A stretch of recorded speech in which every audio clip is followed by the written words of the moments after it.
Hey nail fam, just a little bit of behind the scenes. I have to do some case studies for my nail course. So I am going to be having my clients right here. So I'm just setting up my desk. I'm going to be using these LECIA half cover tips. I have my little sponge hand rest here. I already disinfected, cleaned, and sterilized my tools. And then I have all of the products from the brand that I'm doing my nail course with. It's called the Manicure company. So you guys are going to be watching me attempt one of my first case studies, and we're going to be doing a pink and white hard gel set nails.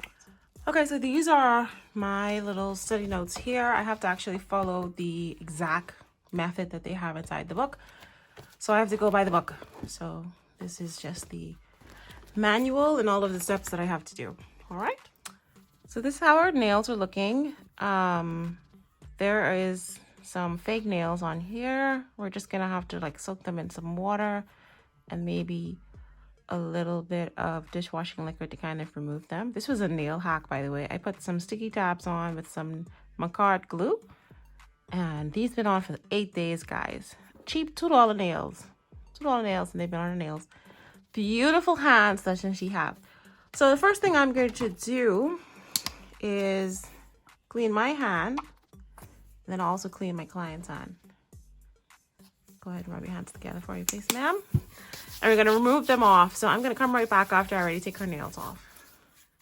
Okay, so I didn't want to put any acetone on her. So she suggested, and she's accepting full responsibility, to use some floss and a little bit of cuticle oil. And actually came off, guys. So, yeah.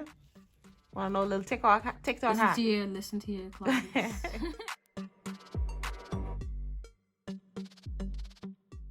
All right, so I couldn't talk whilst I was recording because I needed to concentrate. So now we're moving on to, I applied a little bit of some cuticle softener. I'm using the E-Nail Couture one that Baby Girl Nails sent me a long time ago.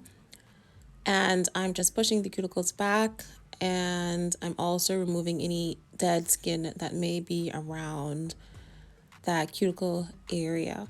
And then I'm taking the little scraper tool, and if there is any little excess underneath that area, I'm just going to go ahead and kind of scrape it out and just kind of wipe it off.